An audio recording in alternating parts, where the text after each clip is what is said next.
Hi Flosstube, my name is Danielle and this is my channel where I talk about cross stitching and sometimes other crafty things, and sometimes, certainly today, things that are important to me.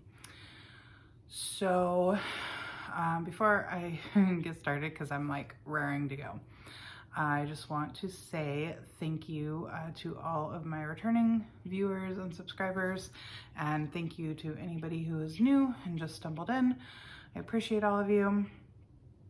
I also want to say that if you feel so inclined to leave a comment on this video, I do donate 25 cents per comment made to an animal rescue charity called Panda Paws. And if you want to learn more about why and the story behind that, you can check out my Flosstube number 3.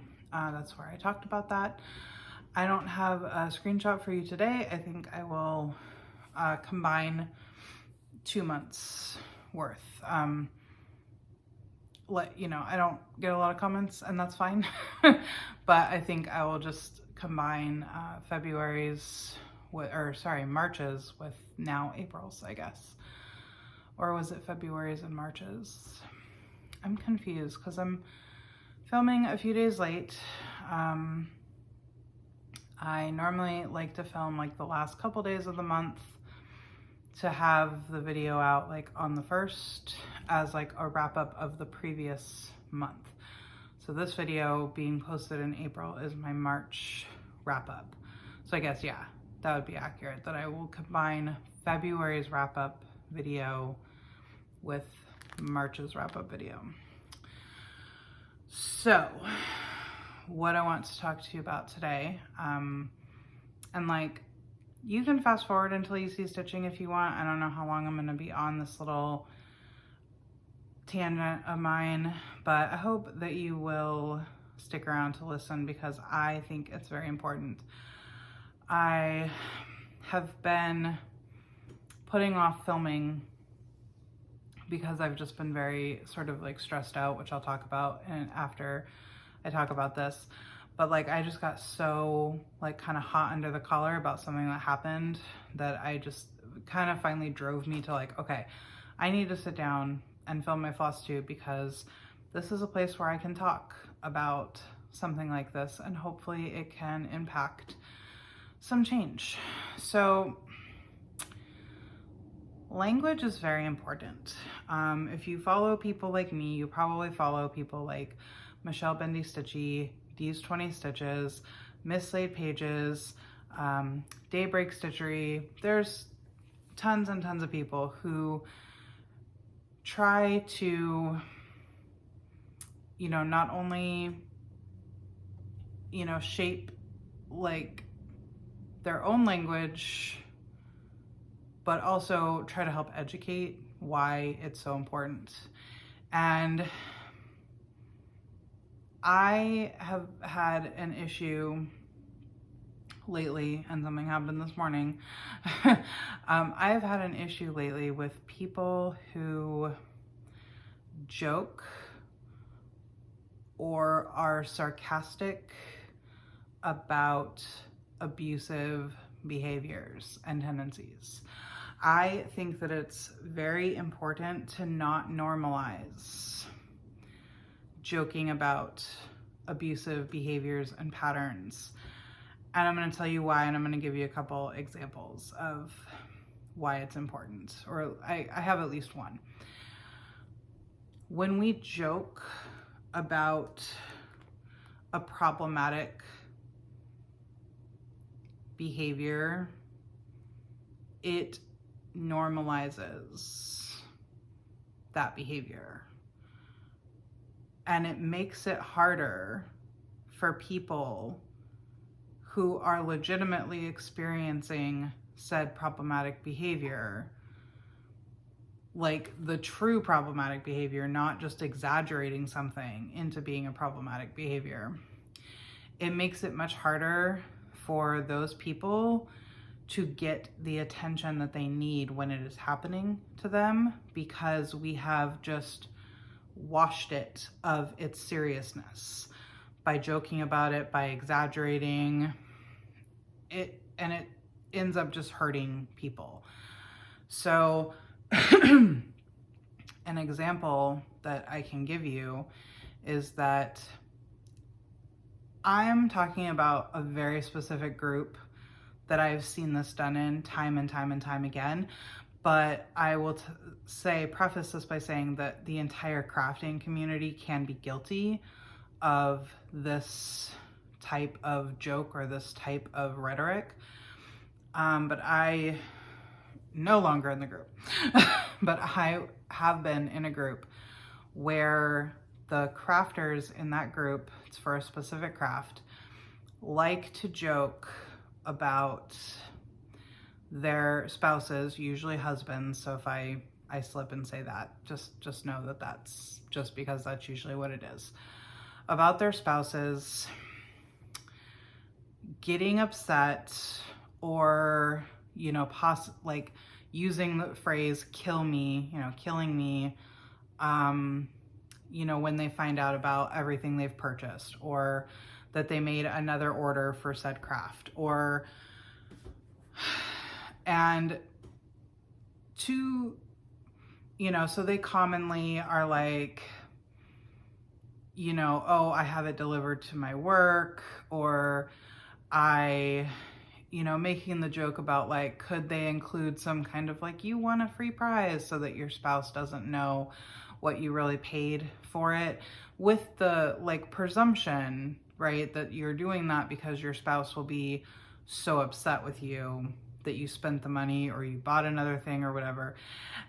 And I don't think these people are aware that there are people who are really in relationships where that happens, where if one person, buys something for themselves or just buys something that wasn't approved, or that the abusive spouse partner did not know about, then they will be a multitude of different harms could come to them. Emotionally, verbally berated, physically abused.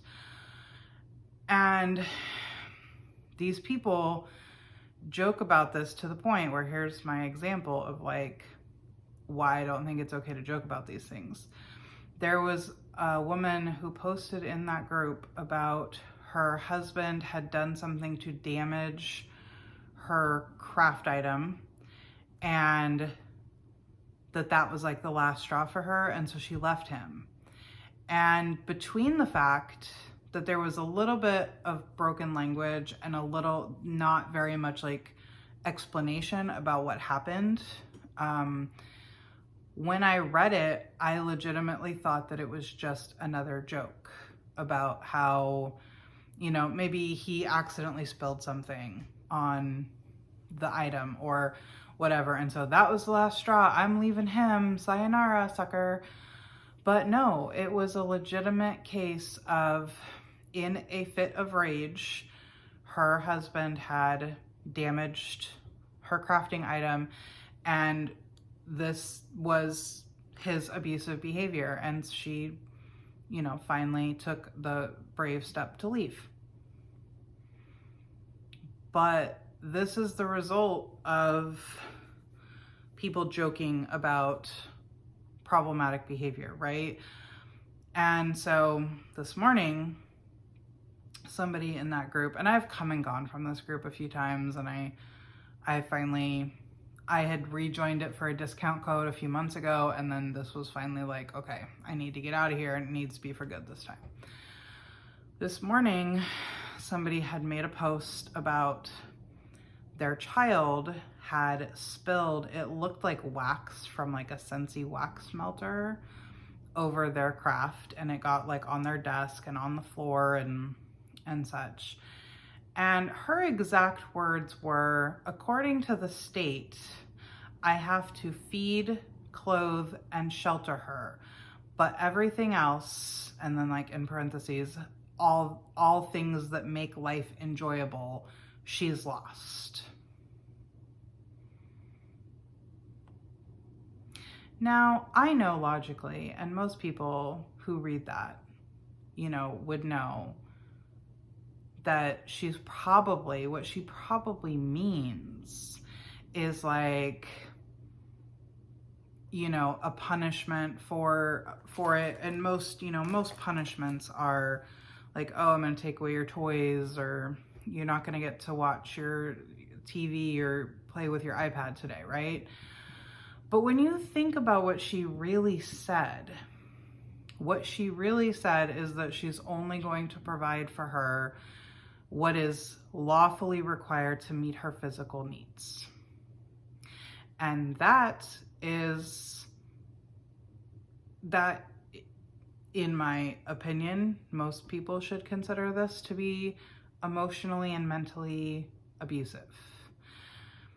I think to myself, if I were a child and this was presumably an accident, again, she doesn't like give enough like specifications, but even as children, their brains are not fully formed. They cannot fully predict the consequences of their actions. That part of our brain does not finish developing until we're in our 20s.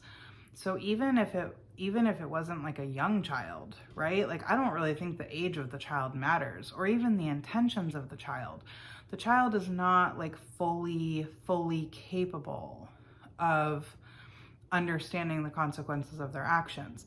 But if I felt like my parent was so mad at me to only provide me with food, shelter, and clothing, and no emotional love, and then I would be devastated. I think any child would be devastated. And so I spoke up on the post. I said that she, as an adult, should take some personal responsibility for keeping her, because the way she said it in the post was that my daughter will understand that I'm allowed to have nice things. So I said, you as an adult should take some personal responsibility for keeping your nice things safe. Just saying. Like, and of course I had people coming at me of like, I don't think that was what her intention was.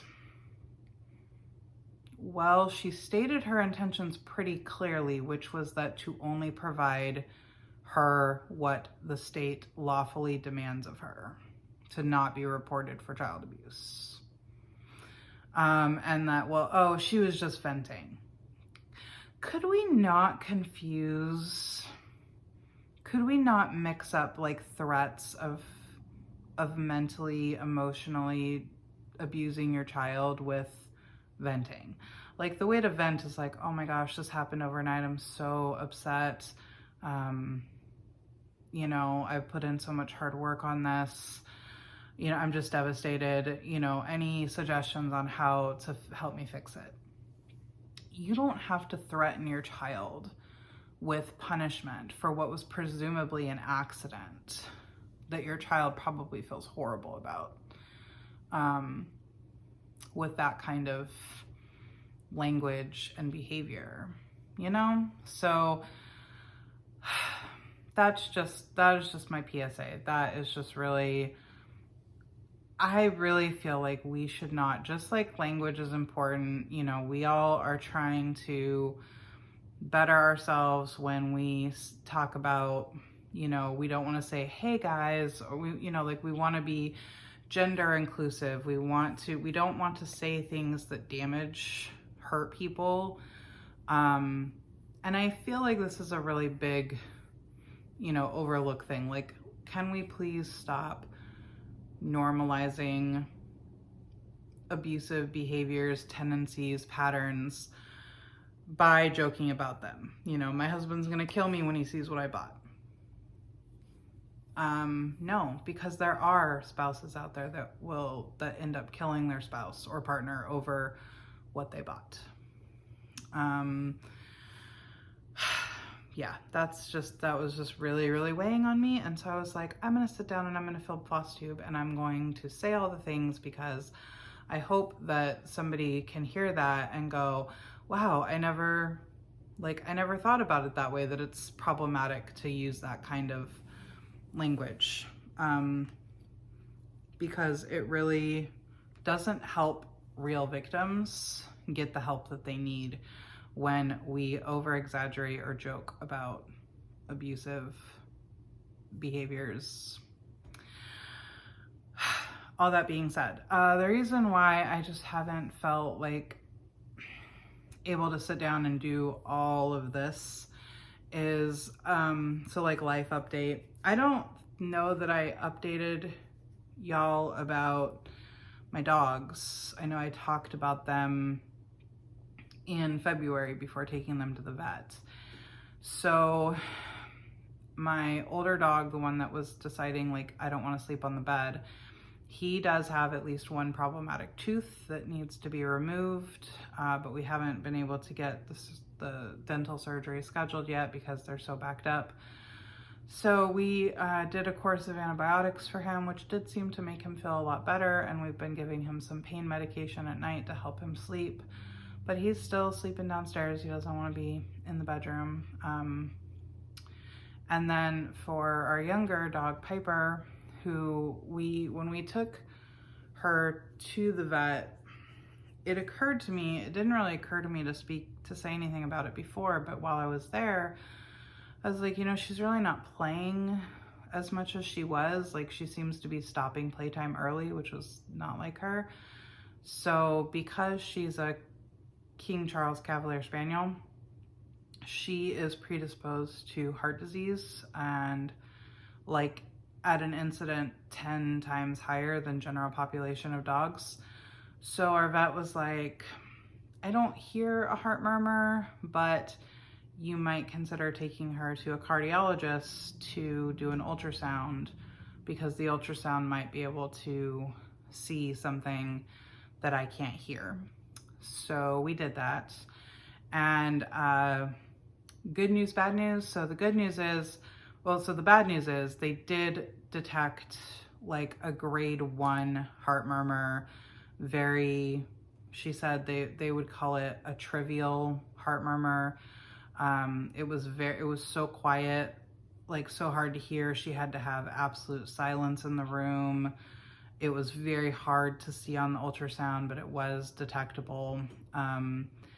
But the good news is that is not something that would cause her to have any kind of exercise intolerance. So, and she has improved with the play. So we're thinking it was just a stamina issue. Over the holidays, we can't play with the toys that are as high value to the dogs because they're very bouncy and rubbery and ping pong all over the house. And I have a lot of like very fragile decorations up.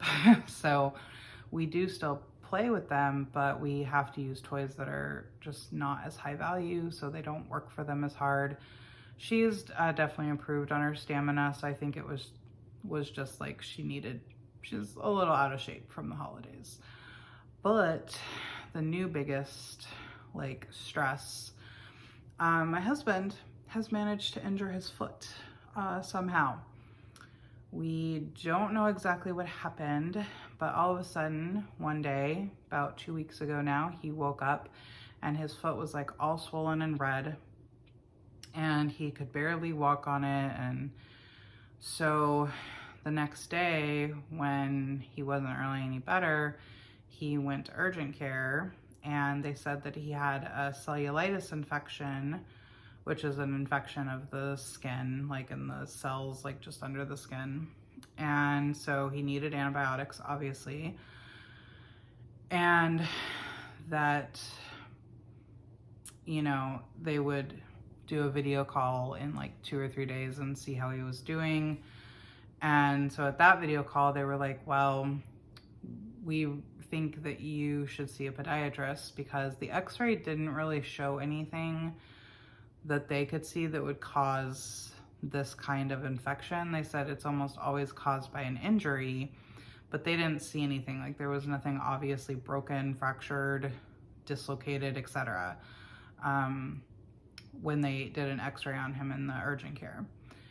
So We are currently waiting for the podiatrist appointment, but from like everything we've been reading and looking up, it looks like he may have some kind of torn or ruptured ligament in his foot.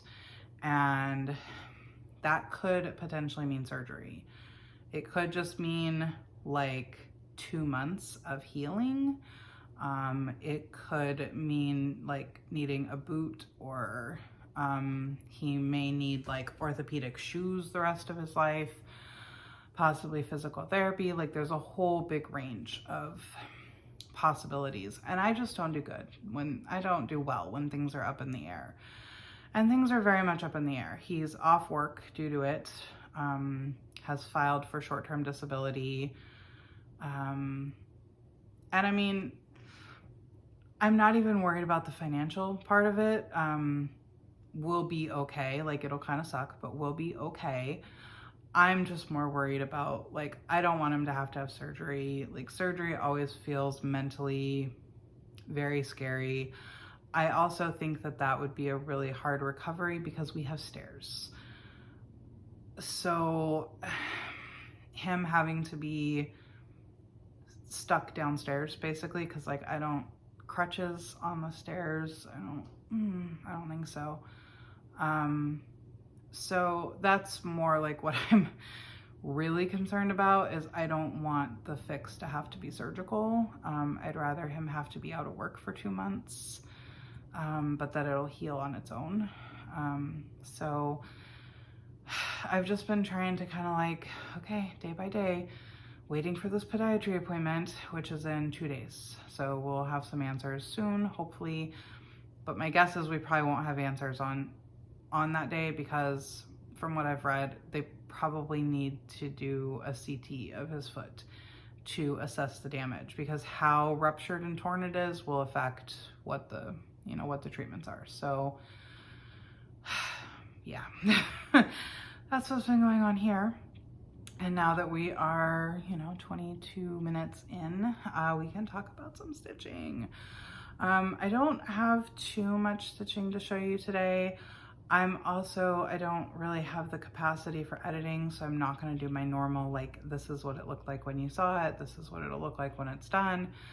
I'm gonna edit in some photos, probably of the patterns that I've bought, like as part of my haul.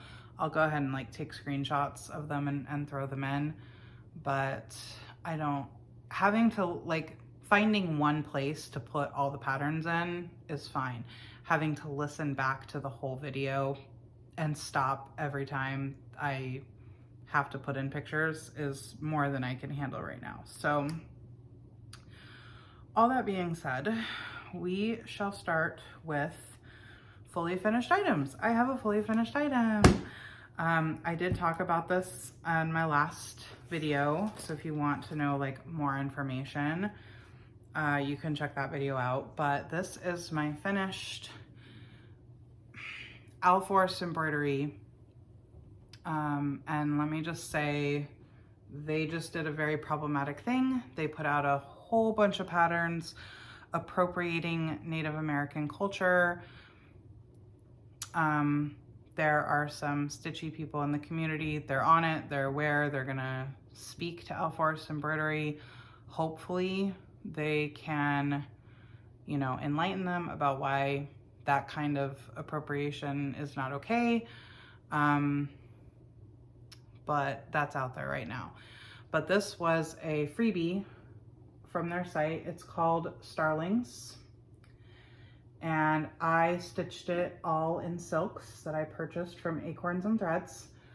And what I had intended to do with this piece all along was I had heard through the stitchy grapevine that you can take your piece to Michael's and pick out a on-the-shelf frame, and then take the frame and the stitching over to the custom framing department, and they will actually stretch and pin your piece onto the board and then assemble the frame for you.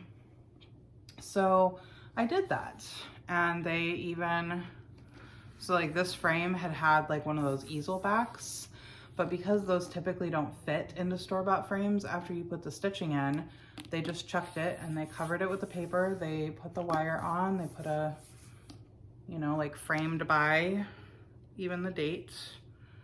So yeah, and it was only, because I was like, I wonder, I didn't really know how much it would cost, but I had heard it was, you know, pretty inexpensive. And so it was only like $15 or $17 or something like that, plus the cost of the frame. And obviously you can have them like cut a custom mat. This was just the mat that came with the frame. We ditched, there was like a second layer that made it a little tighter, but we ditched that so that there would be just a little bit more open space. And so yeah, I highly recommend. I thought that was a great compromise to, there's gonna be pieces I wanna put in frames, but I don't wanna pay for custom framing. She said a piece like this, you really couldn't get away with less than $80 for a custom frame. And this, with paying them and buying the frame, was only like 30 something dollars, between 30 and 40 bucks. So yeah, I'm really happy with it. I need to hang it somewhere now that it's all done and back to me. And it only took them like less than a week to get it done. Okay, stitching. So the first, what I was working on when we last saw each other. This is actually technically part of my haul. I had this project on a scroll frame, but I decided to put it on a Q-snap. And then I was like, well, now that it's on a Q-snap, I need a bag. And I saw this in Etsy when I pulled up my like updates, and it was somebody that I was following had loaded this, and it was perfect for this project because this project does have a dragonfly in it. And the Q-snap, or the grime guard, which apparently everything is disassembled right now, but this also has got dragonflies on it. So I bought those two things, and then you'll see the rest of them in the haul. But this is my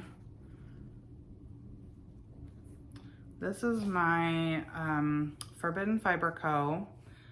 The Raining Loreleis pattern.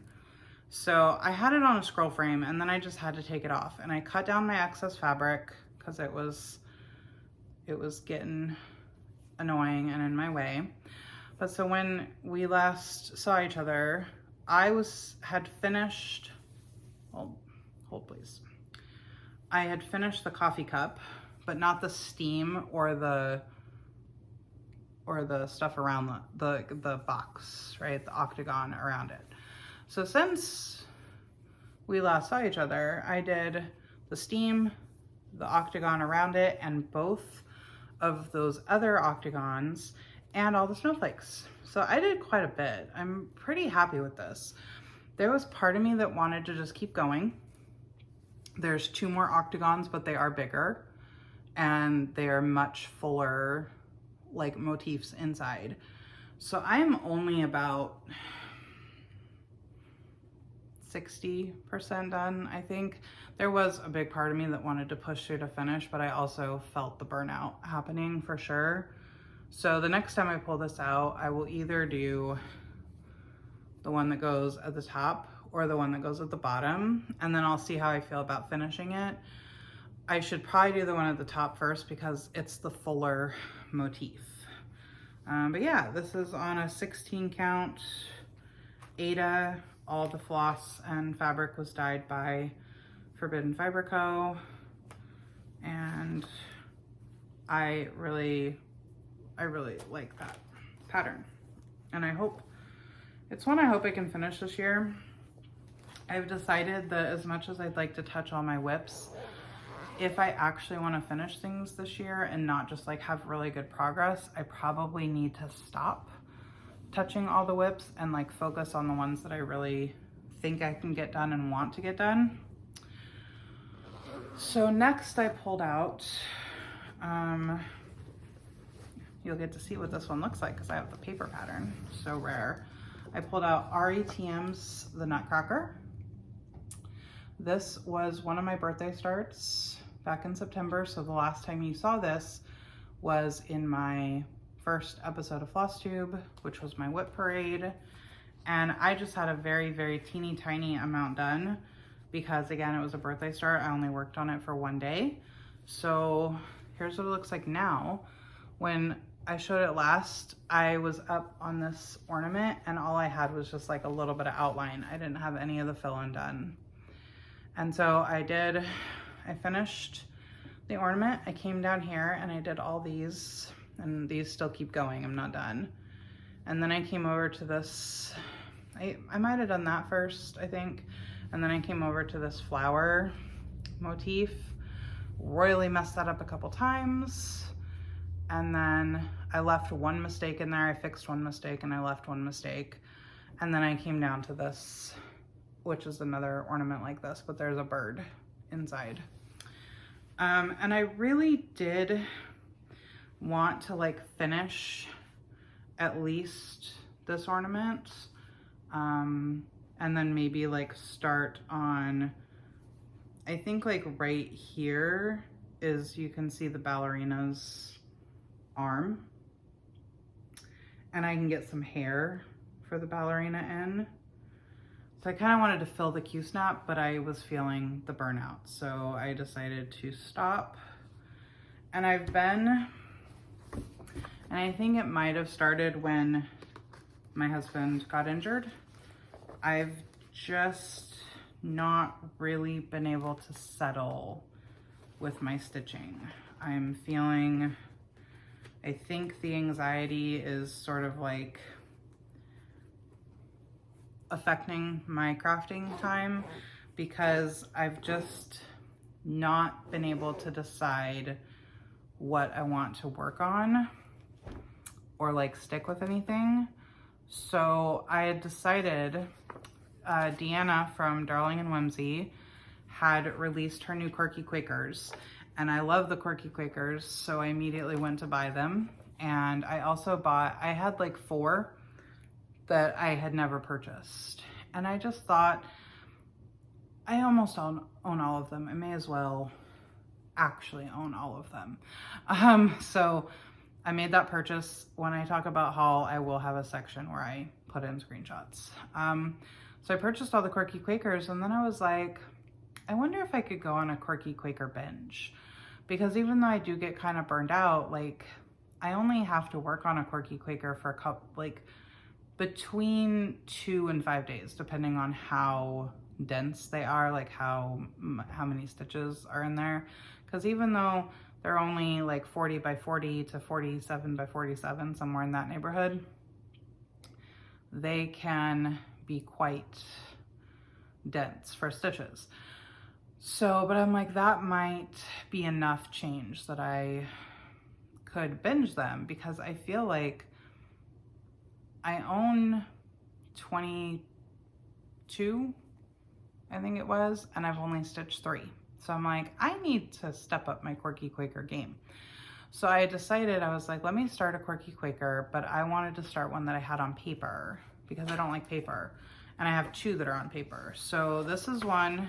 It came in one of the stitchy boxes from Christmas. And I had bought, when I needed to like push myself over into free shipping, this is calls for Diamant. And I'd only stitched with Diamant once when I was very new. And I have yet to stitch with anything really metallic in over a year and a half, close to. So I was like, yeah, sure, I'll buy the Diamant and just do that. Like the Diamant will push me into the free shipping. Y'all, I'm regretting my life choices right now. Fully feel like that's part of why I'm not really stitching on this. So this is what I've gotten so far. I did most of the gold border in one night. The next night I finished the gold border, put in one of the red leaves, and then last night I put in one red leaf, which is like 48 stitches. It's just, it's so awful. It looks fine from a distance, but like if you get really close up to the stitches, they look so messy and bad and gross. and it's no fun to stitch with. Yeah, it's just not enjoyable. Do not recommend. And I can't even really compare it to that many other metallic flosses because I've only really stitched with DMC. So last night I was kind of like, I'm really not feeling this, but I don't know what I'm feeling. I just don't know what I want to stitch on. There's parts of me that want to start new things, and then there's a part of me that's like, starting new things is the absolute last thing I want to do. So even though I did start that Quirky Quaker, and then part of me is like, if you add up all the stitches in all the Quirky Quakers, I could finish one of my medium-sized projects, I'm sure. Like, owning 20 of those things, I mean, I can safely say that in 20 of them, there's probably between 10,000 and 15,000 stitches, because they tend to run about 500 to 800-ish stitches, right? I'm like, I have projects that I have only like 8,000 stitches left on. So part of me is like, why would I do this to myself when I could finish one of my big, you know, or medium-sized whips? I don't know. So I decided, since I wasn't really wanting to stitch on that because of the diamond, and I follow Beck from Elaine's Stuff on Instagram, and she is doing a birthday sale where she wants everybody to stitch cats. And I was kind of like, so I was looking for a specific pattern that I've seen before on Etsy, and I couldn't find it. But what I did find was something I had bought a long time ago and never gotten to, which is this like embroidery for beginners kit. You're not even gonna be able to see what I did. Well, you kind of can.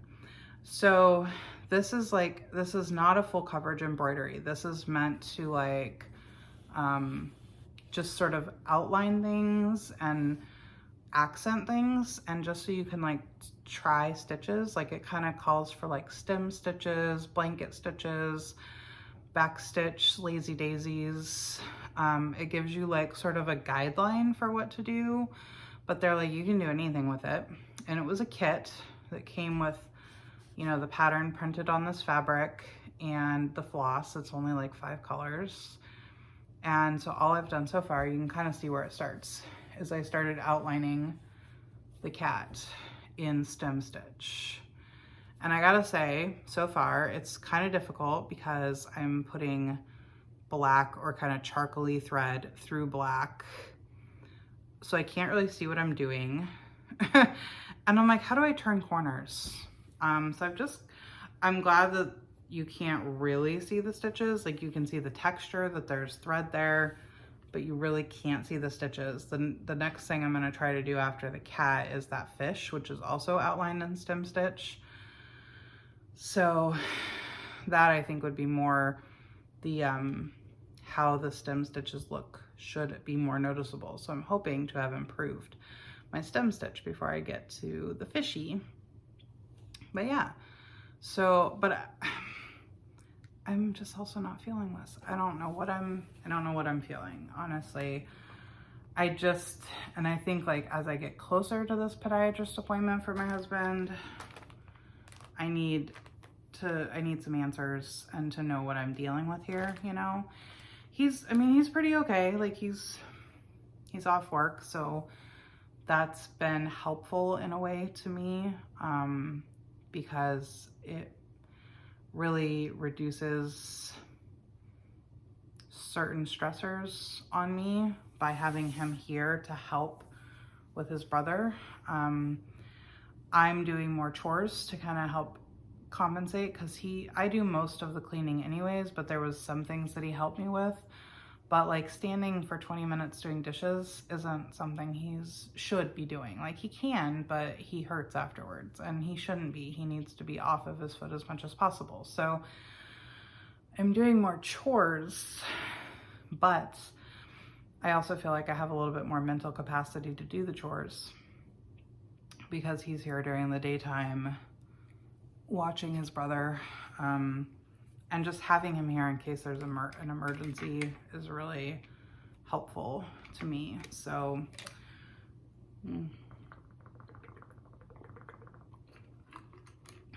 hydrate. Okay, so that's all the stitching I accomplished. Now we have haul, and as usual, I have a lot of haul. I am hoping, I'm gonna be very intentional this month with my spending. Not for any other reason other than just like, because I don't know what's going on with how long he's gonna be out of work. You know, I just feel like, okay, I have enough. I need to sort of, let's just be mindful this month. Let's be mindful. So the first thing I want to talk about in my haul is that I went to Acorns and Threads with Michelle from Bendy Stitchy and Natty from Stitchy Period Natty on Instagram. I don't think Natty has a Flosstube. We met up at Acorns and Threads and I bought some things. So let's see here. So I bought and have yet to use this, the 2022 Book of Days, Needlework Enthusiast Book of Days. And I like this. I didn't buy this when it first came out because I didn't know what it looked like inside. I couldn't find inside pictures. And then I saw somebody like show it on their Flosstube because they were showing their tracking. And I really liked this format. My preferred way of tracking progress is to not just, so like, you know how there are the trackers that you can just like highlight a day. I don't want to just know that I stitched on it on April 3rd. I want to know how many stitches I did. And those trackers don't allow for you to write anything. So I like that on a big calendar like this, I can write the project name and how many stitches I did. But, and then to just, I guess, you know, I just need to make like a notebook or a list somewhere of projects when I start them. For some reason, tracking has been feeling like overwhelming to me for a while. So I don't sit down and track. And then if I'm one of those people that if I don't have all the information, then I feel like any information is worthless. I know it's a mentality that I need to get over, but that's how I feel. So I bought that, haven't used it. I bought some patterns. This was with the Nashville Market releases. I just thought it was pretty. And then I looked and I saw that it's 203 by 223, so it's big. But you know, it's not full coverage, so, but yeah, it's big. And I liked it. I thought it was pretty. I bought, and then the rest of these are just, well, no, so this one's new. This wasn't a market release, but it's new. So I collect the Prairie Schooler Santas from the years that I've been stitching. I still have not stitched a Prairie Schooler Santa, but I have them. So this is 2022, and I also own 2020 and 2021. But this one, I would have bought this even if I didn't collect them because it's penguins. These penguins are so stinking cute. And while we were there, we were like, yep, this can be our like little like Sal chart to commemorate our our visit here. Natty is the baby penguin and Michelle and I get to be the adult penguins. And I will be changing my Christmas lights, or lights, I mean, they're not necessarily Christmas lights, but I'll be changing the lights to sort of more traditional colors for colored Christmas lights. So a red, a green, a blue, and a purple. And then I was just watching Helen from Helen D's Flosstube, and somebody had pointed out about that it says Arctic lights, but penguins are not found in the Arctic. So I don't know if I'll change that or not put it there, or because all the patterns have like a saying there, right? Like one of them is like north wind. I can't remember what they say, but I feel like they all have something there. So I have to look at the other ones that I have, but maybe I'll chart in and say penguin lights, just or fairy lights, or I don't know, something. But they do have a point that penguins aren't in the Arctic. So then none of these are new, but these are all things that I had kind of had my eye on, and I happened to see them. Like, I didn't go looking for them, but I kind of figure if my eye just ends up falling on it and it's something that I wanted anyways, then I may as well just pick it up because I'm there. This is Dilly Dahlia from Ink Circles, and I watched Stitcherista stitch on this for a while and really liked it, so I decided to go ahead and pick that up. I think that would be fun to do like some color changing or some variegated thread. And then this is one I had to have from Cottage Garden Samplings. It's from their A Time for All Season series. It's called Summer at the Shore. And I love the waves. I love the starfish. I feel like I might leave out the ship just because I feel like that'd take a chunk of stitching off. And I don't necessarily know that I feel like it's needed there, but for sure the starfish, the seagull, the waves, and the lighthouse will get stitched. And again, this is sort of one that I had like in carts at various places, and I just happened to see it, so I bought it. This one is by Teresa Kogut. It's called Soul Sisters. And when I saw this pattern, I thought of my friend Heather, and I sent her a picture and I was like, we should stitch this for each other. And she was like, yep, let's do it. So I just happened to see it. We've been kind of waiting to see if PDF would be released, but it's been like a year and the PDF hasn't been released. So I saw them and I just went ahead and picked up my copy and her copy. So we'll do that at some point. I told her we should start it on her birthday, which is in May, and hopefully have it done by my birthday, which is in September. So we'll see. And then I bought two Glorianas that just called to me. This one is Ada's Rainbow, and I just saw it and I just went like, and Natty had just stitched her unicorn quirky quaker with this as like the border and as the horn and like the feet, I think, and then the unicorn is black. And it was just so stunning that I was like, yep, gotta have that. And then my eye just kept being drawn to this like purple, orangey, yellowish one, and I think it might go good in the Dilly Dahlia somewhere. Just saw it, liked it, had to have it. Okay, that was what I bought at Acorns and Threads. Here are Market / inspired by Market patterns. Hold on. Except for, I guess the only one that's not a Market, but it is a new release, is I had seen the new, wait, where's the bead pack? There it is. I had seen the new Mirabilia, and it was kind of an impulse buy, but I bought it.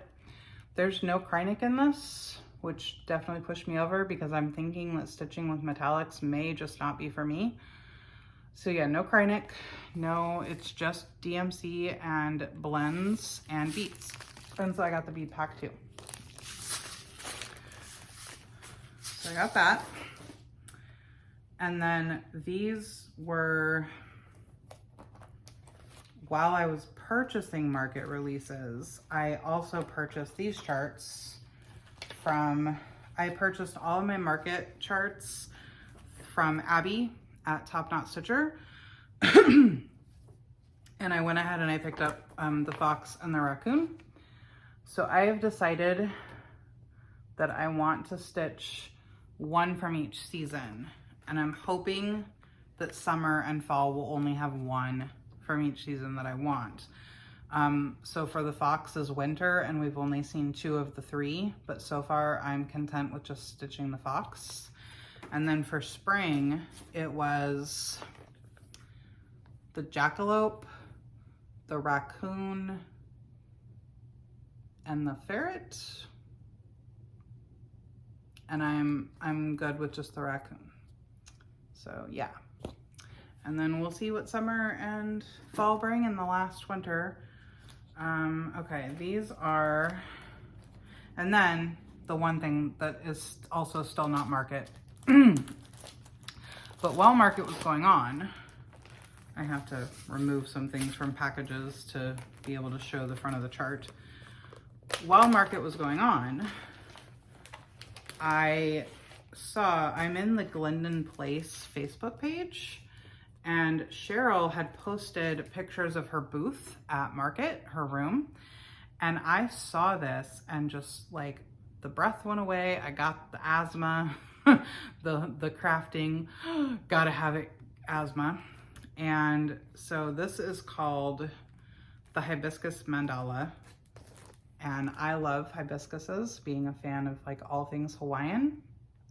So I like very quickly had to have this, and I was like, is that a market release? And I need to talk to Abby, or do I need to get on the internet? And people were like, it's been out for a while.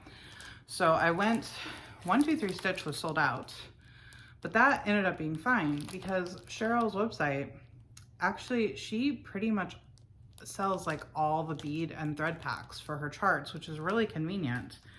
So I bought the chart and the beads,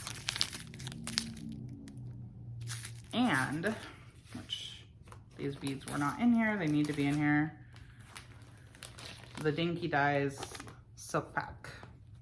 Would you look at that, just like luscious colors. And then, so this is one that I really do kind of want to start, even though I don't want to start things, but I at the very least had to pick out fabric. So I picked out, this is called Marine by Bestitch Me. It's a 32 count Lugana. I got this in a summer box from last year. Look at it, bright blue. Look at those colors. I think that it's really gonna pop. I hope I did like a poll on Instagram. I asked Michelle and Natty when we were at Acorns, and I think that that's just gonna pop. Yeah, like I looked at some pinks, but I'm worried that the pinks and purples won't pop. I looked at like a succulent color that I had, but then I'm worried that the greens won't pop. So I think that this blue, this blue fabric with these greens, purples, pinks, and yellows and oranges is gonna look really good. Again, I really want to start it, but I don't want to start things. I don't want more whips that take forever. Yeah, so, but it is definitely kitted. All the things, like I said, I just had to pick fabric for it. I was like, I don't want to start right now, but it needs a dedicated piece of fabric. Okay, market releases. We're doing good considering how long I went on my tangent. I think this video will still be reasonable. So I bought Glendon Place's Do Not Meddle in the Affairs of Dragons. And I'm gonna stitch this for my husband. He's a big D&D game player. And we've heard that expression before, and it's very sparkly. It's stitched with 6 colors of silk lame, which is very kind of like sparkly shiny. So it's gonna be really pretty. I don't think that I have an appropriate green in my stash, but I'm also not married to the idea of putting it on green because I feel like it's pretty neutral. And the green is, like the green in the dragon is stitched. So, but if I were to get a piece of fabric like this, I would then consider maybe not stitching the dragon, letting that be negative space. I don't know. So I got that. I got 2 patterns from Pickle Barrel Designs. This one is called Queen of Everything, and it says, what is a queen without a king? Well, historically speaking, more powerful. And this is part of my, so I kind of feel like I always want to have like a protest piece going. Right now my protest piece is the Drama Llama sampler, which says, "No time for drama, this patriarchy won't dismantle itself." And then now I have this piece. And then I feel like I have another pattern, but I like the idea of always sort of having like all of these issues definitely tie back to the patriarchy, you know? So I want to start this, but I also feel like, okay, once I finish Drama Llama, then I think I'll start this. And then that way I can just like sort of always have a protest, smash the patriarchy. Dr. Christie has a hashtag that's still marching, because she designed a piece about to commemorate that it had been 5 years since the Women's March in Washington, D.C. So like still marching, smash the patriarchy type piece. And then I also liked Pickle Barrel Designs, Warm Breeze and Palm Trees. Because again, all things beachy, just super cute little beach huts. I like it. Oh, they call for weeks dye works.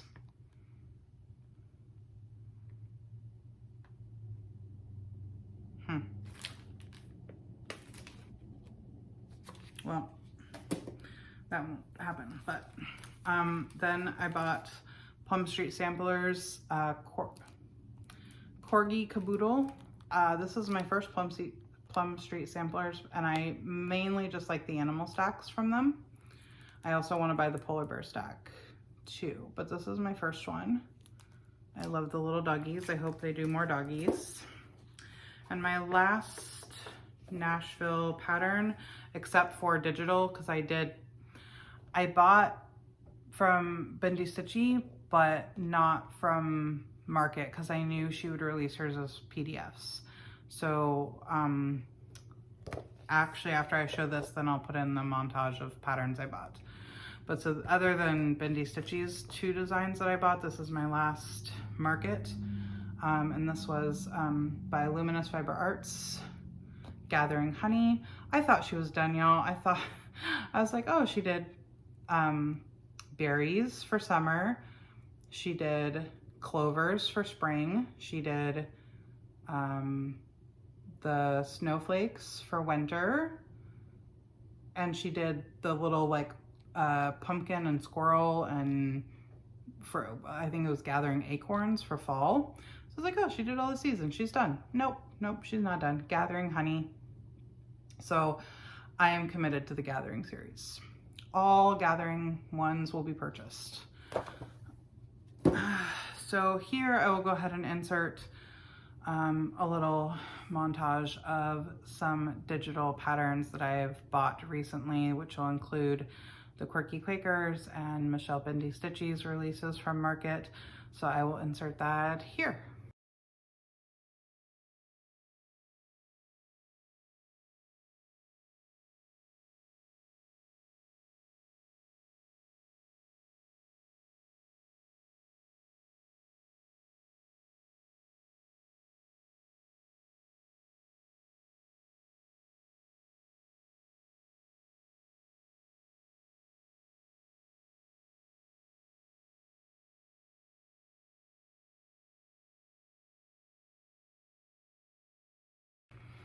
Okay, we're back from that, and the last one that you saw, the last picture there, was actually not from like Market or anything. That was from this. Michelle did a collaboration with Caroline from Evertotes. I have been crushing on, first to start with puffins, and then it is like grown into flamingos. So when Michelle said that she was gonna do a flamingo pattern for Evertotes, I was like, I don't even care what it looks like. I'm down, I'm doing it. Like, I'm committed, I'm getting it. So when it was released, I, of course, went to Evertote and I bought the whole kit and caboodle, but because I don't have a paper pattern, because they actually decided to do PDF patterns. So that's why you saw the flamingos there, the last picture I inserted. So, but what I got from Caroline was the floss, the fabric, the bags, and the needle minder. So here is the needle minder. And then here is the fabric. So funny story about the fabric. I actually did order, so Michelle stitched her models on Heather from Fiber on a Whim, I think. And because again, I was so excited, I went to a shop and purchased it, but I wasn't aware that it was like a dye to order situation. And long story short, it's been close to 2 months. I've continued to check in with the shop owner, and she assures me that she has confirmed with Fiber on a Whim that my order is in their queue. I guess they moved where they did their dyeing and they had market, and so there's been a delay because the website advertised 4 weeks and it's been like 2 months. But this is the Ada that Evertote, Leo and Roxy dyed. Either will be fine, so I'll make a decision. Like if I get the other fabric, then I'll make a decision about what I will use, and the other will go in my stash. Here are the flosses. These are so pretty. So yeah, we'll do it. This is lime foam, charcoal, which there's so little black in it that I might just save this whole skein and just do some DMC black, because it's just like the beaks and the eyes. It's very little. Grassy, spa day, oyster,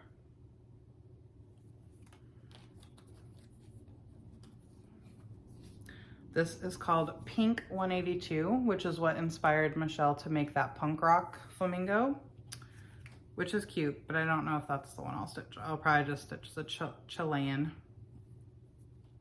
This is called Florida Pink, Tickled Pink, and appropriately, Flamingo. Then there is a small Notions pouch. Oh, and I missed something. I bought at Acorns. Hold. So this is a Notions pouch, and it just has like the flamingo feather print on it. And then here is the main bag. And it came with a zipper pull too, which is a little flamingo. So yeah, I love bags. I have a bag, an affection or an affinity for bags. I try to not say obsession because I understand that that is a real, mental disorder. And it was Misfit Stitches said something in one of her recent floss tubes about having an affection for something, and I thought that was really sweet. And then this is the thing, I also bought this at Acorns and it was sitting here and I didn't realize it. I bought a pen and 2 buttons, flamingos. And so the pen, I'm probably gonna stick in something else that I haven't shown you yet, but the buttons are probably gonna go on the flamingo pattern. So I'm gonna put those in there. So how's that? Okay, next. When I saw that project bag and the dragonfly grime guard, I was like, well, I only have 1 spare grime guard right now. So I was like, I should probably get some more because I'm terrible. I leave all my projects on the Q-snaps with like their needles on them, and in the Q-snap, in the grime guard, just throw it all in the bag. So, as I get more and more whips, I'm like, I need grime guards, I need Q-snaps. So I decided to buy that project bag and grime guard for that project specifically, but also to buy a few more grime guards. This shop, y'all, I believe it's Crab Shack Stitchery, I believe. I ordered 6 grime guards and she sent me 10, I think. 1, 2, 3, 4, 5, 6, 7, 8, 9. Yeah, she sent me 10. And on it, she was like, oh, the extras are a gift. I was like, what? That 4 grime guards is a heck of a gift. So I don't know what I bought versus what she sent, but mostly they're like floral patterns, ladybugs. I know I didn't pick this one. I know that one was a gift. I don't normally go dark colors.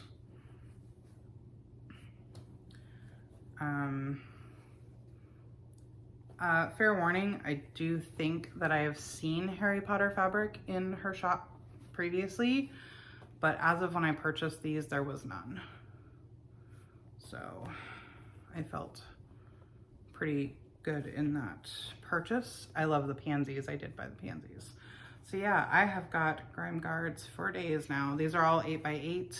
That's typically what I use. Sometimes I do 8x11, but I don't have any more 11-inch Q-snaps to make said 11-inch or 8x11s. I also bought, so when I bought the PDFs from Michelle for Lady Man and Vase from Thrace, I bought her floss drops for Vase from Thrace. Just like, I don't really use floss drops, but I think I will for that project because I really loved the idea of the coordinating. So I got those. Ooh. Throwing things. Okay, next, trying to do this in a way that like structurally makes sense. So speaking of floss drops, I decided I do have the capacity to make my own. I have like some like gift tag type things, and I have gift tag type things, and then I have like a big circle punch and then just like a hole punch. But I kind of just felt like I wanted to have some on hand for if I decide to use floss drops, and I didn't really want to make them myself, especially because they're not pretty. And I know I can get like scrapbooking paper or whatever and make them pretty, but in truth and reality, I don't like to do the work. And also, if it doesn't end up looking perfect, I'm very like critical on myself. And so I just thought, let me just buy some floss drops. And I was also wanting a floss drop specifically that had the extra hole. So you see there's a hole at the top for the ring. There's the big hole for the floss, and then there's a little hole for your bits. So if you have like a partial and you're done, you can put it on that. So again, I'm bad with shops. But so I bought a bunch. I think there's like 20 in each one of these from a shop. And this way I just have them in case I want to use them. That's all I was really thinking about. Like, not to use them for anything specific. I'd like to do the floss drop trade, but then I gotta make my own. Birdies. Okay, and then that leads me to, so I had, this is sort of like a 2-part piece. So this Teacup Pen Cushion, I bought this on Etsy from a seller who's like a reseller. She does like garage sales, estate sales, etc., and then she resells.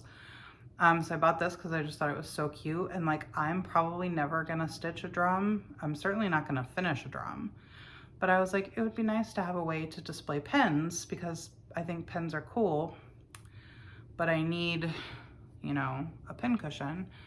And I didn't go searching for it. I just happened to see it get uploaded to Etsy. And so I was like, okay, so I bought that. And then these pens are from Lady Creates. She did these pens for the proceeds to support aid going to Ukraine. And so I bought a set of the pens and I put them in here. But because she made quite a point to say in her listing that like all the proceeds were going to Ukraine. So she did not really compensate herself for like the packaging. So like the plastic it goes in and the little labels and all that kind of stuff.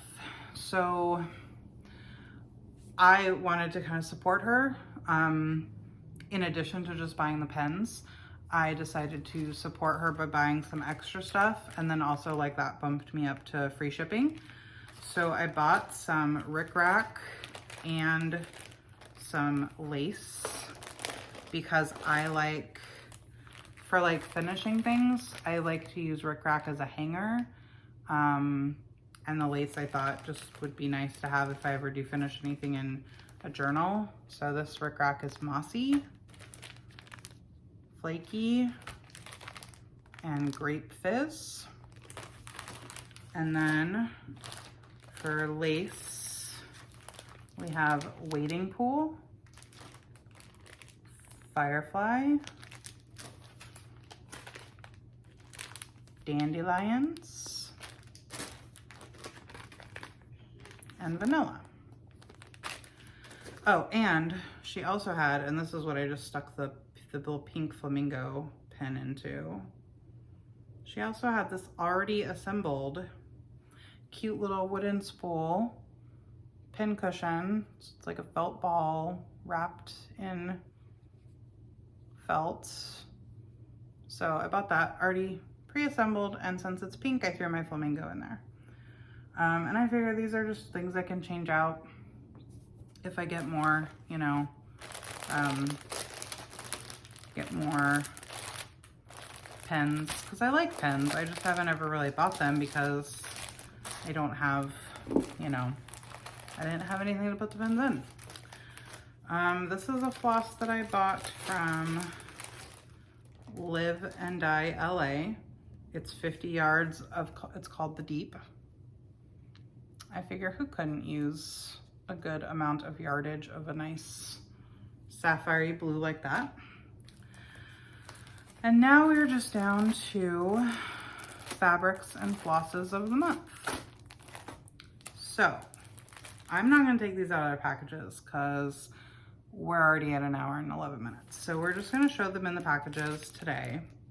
So these two are from Bestitch Me, and they are from February. Yes, February? Yeah. So this one's called Life's a Peach,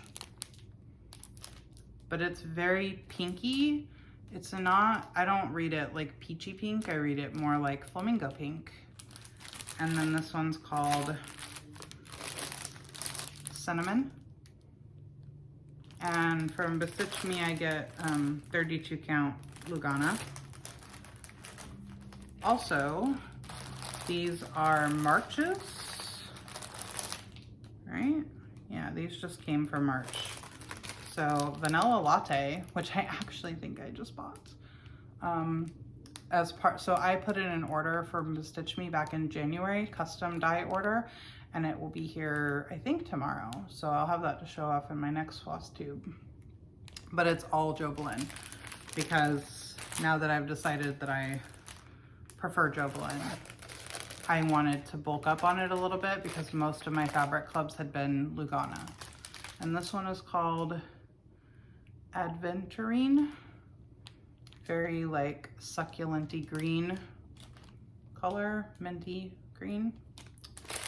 And then this, I must have showed February's Fiberlicious in last video. This is March's, and it's called Chai Love You. Also 32 count Lugana. You can tell what I like to stitch on. Next, okay, we got some organizing to do here. This was, I subbed to the Leo and Roxy Floss of the Month Club. I don't know if I'll continue it after the first 3 months. It was a 3-month subscription and then you have to renew. So I think this one I pay for in April that I'll get probably in May or very late April will be the last of the 3. And I don't know, I just feel like I'm already getting a lot. So maybe I should cut something out. And this is the most expensive floss that I sub to. It doesn't tell me how many. Oh, okay, so they are 8 yards versus color and cottons are, I know Classic Colorworks are like 5 yards, I feel like. Oh, okay, no, color and cotton is also 8 yards. Classic Colorworks, though, I think is only 5. Yeah, 5 yards. Yeah, I don't know, but anyway, this was, no. Get it together. These are the ones that came in March. I did both the brights and the neutrals.